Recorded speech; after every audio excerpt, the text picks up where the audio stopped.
I'll take you now to another internationally acclaimed television interviewer, Tim Sebastian. Tim Sebastian anchored the most popular interview show, Hard Talk, on BBC channel. Currently, he is working for DW English channel in Germany. And he anchors one of the most watched interview programs now. The name of the show by him is Conflict Zone. Talking very authoritatively on the art of interviewing, the challenge before the interviewer to have total mastery over the subject and the person before the interviewer. Tim Sebastian said, I need to find the key to unlock the person sitting in front of me. I cannot unlock the person through the front door. I will have to unlock the person before me either through the side door or through the back door. Because every person has something to hide. And it is the challenge before the journalist to expose what is hidden. It was because of this style, this assertive style, this aggressive style that he adopted when he served as a journalist, that Tim Sebastian was expelled from Russia. Tim Sebastian's one of the popular interviews was with Shashi Tharoor. Shashi Tharoor was interviewed for Conflict Zone in 2017 after the contest party had a very humiliating defeat in the parliamentary elections. You can watch the way Tim Sebastian had come prepared to ask questions which are very disturbing, which every viewer would like to ask concerning the debacle of the contest party. Let's watch a segment of this very lively, energetic interview that Tim Sebastian had with Shashi Tharoor, a member of the parliament from Kerala. This week, Conflict Zone is in the British city of Cambridge, and my guest is one of India's best-known politicians, the MP Shashi Tharoor. In 2014, his Congress party was handed its worst ever national election defeat, since when it's gone on losing. Does this, the party of the Gandhi dynasty, deserve to survive?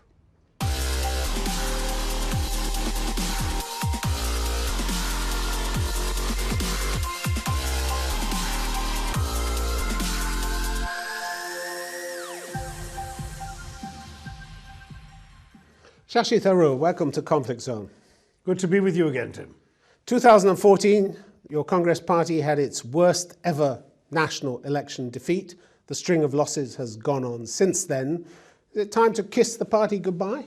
Where we'd won 10 or 12 seats, we'd only won 1 or 2 this time around. We won them in the northwest, in the southwest, in the northeast, in the heartland. But you lost power in Assam, you lost it in Kerala, you didn't get a single seat in Delhi. You're now referring to the election since 14. I was Yes. talking about 14 Since. But since 14, 2014. what we've done well has been Bihar, where we are in power after a very long time, but as part of a larger coalition. And what we've done not so well, I would suspect, is the states you mentioned, where we had been in power for some time, and anti-incumbency is a very powerful factor. But you have a losing ticket, a proven losing ticket with Sonia Gandhi and Rahul Gandhi. You have a man in Rahul Gandhi who clearly doesn't even want to be in Parliament, does he? I don't think that's a fair criticism. I've actually... Has one of the worst attendance records, doesn't he? Worst attendance records. Parliament is a forum that he has increasingly used more effectively than in the past, and so his recent attendance record is actually pretty good. But more important, it's 54%. The national average is 81. Since 2014, his attendance rate was 54%. Number of questions asked, 0. Private members' bills, 0. A below average MP by every measurement. Except that he's also a party leader. He has organizational responsibilities around the country, and sometimes... But he's not a winning ticket, Shashi Tharoor, is he? He's not a winning ticket, he's a losing ticket. Well, as I said, he has won in the past and can win again. Party stands for? It stands for the pluralist identity of India. It stands for the values of the freedom struggle. It stands for social justice in a country where 70% of the people still live under $2 a day. It stands for the distribution of the profits of government, while standing also for the growth that has enabled India to become one of the, right now, the third largest economy in the world, all of which have also been important things to be proud of. The Congress Party inherited from the British and India with 90% of the population living under the poverty line. Today it's 26. It inherited in India with 17% literacy. Today it's 72. It inherited in India with life expectancy of 27. Today that's 70. Some progress has been made, and the Congress Party ruled India for much of the time this progress was being made. Let's not write all that off. Very good to have you on Conflict Zone. Thanks very much indeed. Thank you, Tim. I'll give you examples of journalists who do not follow aggressiveness, verbal aggressiveness, assertiveness. You have a totally different style adopted in the program, interview program, Walk the Talk. Walk the Talk, a interview program on NDTV 24/7. And this interview is anchored by the former chief editor of the Indian Express newspaper, SHEKHAR GUPTA. What is the uniqueness, USP of the interview done by SHEKHAR GUPTA? Walk the talk, informality, friendliness is the style, and therefore the interviewer and the interviewee both will walk like friends. He had exclusive interview walking with Dalai Lama. He had exclusive interview with Amartya Sen, with Sonia Gandhi, with Sachin Tendulkar. You can just have a feel of the style that is being adopted by SHEKHAR GUPTA in his interview. So many things have happened meanwhile to delay some of these plans. You know, your pricing structure, many of your offers, there have been controversies with the regulator. Do you think some of these have happened because of the Reliance name? Because Reliance is seen partly controversial, partly so powerful, and partly so big that it's easy to stick a controversy onto Reliance. Well, I think that frankly, whenever you are chartering new paths, whenever you are doing something that has not been done before, or changing the rules of the game. Or changing the rules of the game, like some amount of questioning is natural, right? And for us, it's part of life, and like for Reliance, it's not because Reliance is big, Reliance is new name, but we've always tried to change the rules of the game. We've always tried to do something that was never done before. We've always done something that looked infeasible, impossible earlier. Another very friendly and intimate conversationalist appearing on television, Star Plus channel, is Simi Garewal. And her most popular show is Rendezvous with Simi Garewal. The interview show is as smooth as silk, very pleasant, very cute. One of the most watched interviews that Simi Garewal had was with Sushmita Sen. Sushmita Sen, as you know, was the Miss Universe in 1994. The interview that Simi had with Sushmita, along with her adopted child, is very energetic, is very lively, and very cute. Let's watch a segment of this interview.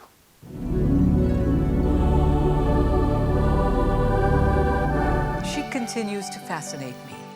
We had a rendezvous 5 years ago. She'd won the Miss Universe crown and done her first film.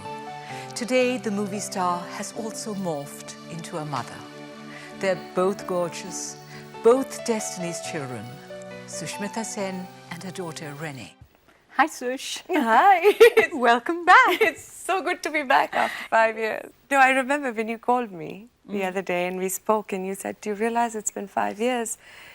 It just all came back in this, you know. Should we have a quick rewind? I mean, a little flashback? Okay. Please, let's do that. First, tell me, do you feel as wonderful as you look? Thank you. There, now I've started blushing. I probably feel better than I look. I have come to a very wonderful stage of my life. RENEE means being born again, a rebirth. And for me, the last 5 years have meant RENEE. I have been waiting to talk to you about this, and I wanted to look at you while you tell me all about her. I don't know where to start, really. Well, I had spoken to my parents when I was 18. I said, I want RENEE. And at the age of 18, I knew she'd be named RENEE. Why was it so important for you, so early in life, to be a mother? Maybe it's something that I have as a very strong maternal instinct. Some nurturing hormone that is very... Yeah, yes, let's put it that way. A nurturing hormone. Even married people, you know, before they have a baby, they think hard. Yes, they do. You didn't fear about taking on such a responsibility? This was one action where, of course, my mom and dad, What did they say? who have always brought me up to have a mind of my own, even they told me that, see, it's not that we're asking you not to do this. Please do. But don't wake up one morning and say, you know, I don't know what I've done, I don't know how to deal with it, or anything like this. And I said to Daddy, I said, to be very honest, I don't know what I'm doing. As in terms of, you know, how do you raise a child? What do you tell a child that'll work for her? But then, Daddy, tell me one mother in this world who's a graduate mother. How does she know how to raise a child? Just because she gives birth to one doesn't make her a mother. How she raises one makes her one. And I learn. So how did you go about it once you decided? I went to about 14 organizations and they all refused me because they don't apparently give to single parents at all. And some people had this very strange notion of, well, what if this is a publicity stunt? Gosh. Please. Yeah. All I have to do is be on the cover of a magazine to get the publicity I want. I don't need to take on a lifetime responsibility for that. So then I gave up. I told her, Radhika, I said, this is it. It's not meant to be. And she goes, there's this one last organization. Let's give it a shot. I'm like, no, that's it. So anyway, she went, came back with 6 medical histories of children. I looked at all 6 children, and at that point, I didn't know which medical history was which child. How could you choose then? My logic was that I had to meet every single child and say, call her out to be Renee. And the one that would react would be my baby.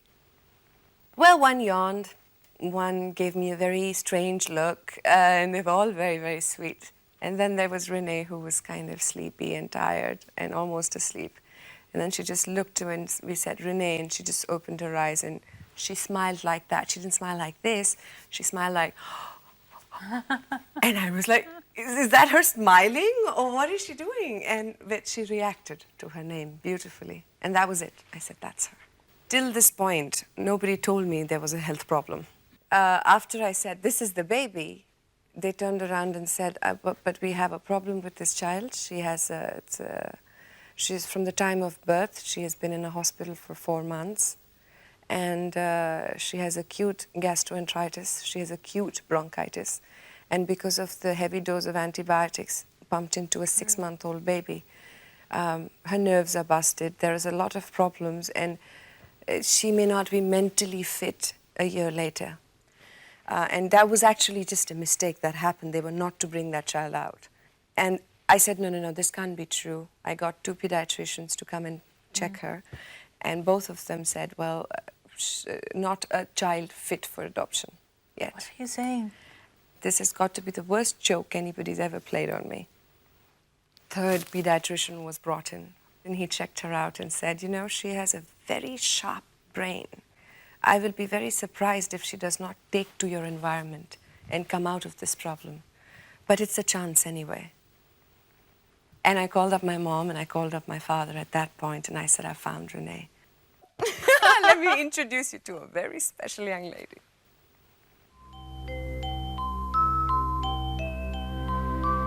What's your name?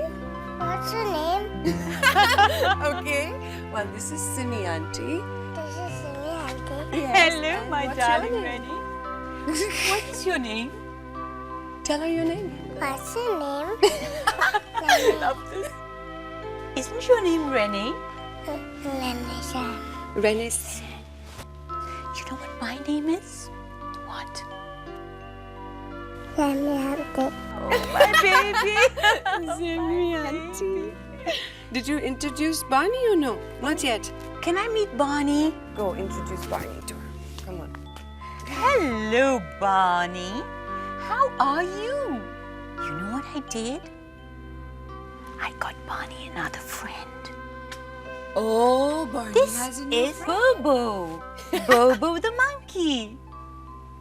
What do you say, Mama? Did you say thank you? Thank you. You're welcome. Okay, tell her about Barney. Tell me about Johnny as well. Johnny. Oh, she knows Johnny. Oh, I know Johnny. Renee also knows Johnny, right, Mama? Deal? Tell her. Johnny. Yes, Papa. Eating soda. No, Papa. Telling lies. No, Papa. Open your mouth. Ha. Very good. Dogs love. It's so wonderful. Dogs love. It's so wonderful. Dogs love. It's so wonderful. Oh, wonderful love. So high. Down the old so deep. Down the old so wide. Down the loud oh, wonderful love. You are adorable. Come and give me a kiss. Come on, you my baby. Come on. I love you. You are so beautiful. So beautiful. You've made my show so special. And I want to thank you for this rendezvous. All right. Dear friends, after having watched all these segments, having made an assessment of the different styles adopted by the interviewers, what have you imbibed? the style varies from person to person. Interview can be made verbally aggressive. Interview can be made verbally assertive. Interview can be made very informal. Interview can be made very intimate. Interview can be made very playful. Interview can be made very informative and entertaining. It depends on the art that the person adopts. We will discuss in depth about the basic principles to be followed in interviewing in the next episode.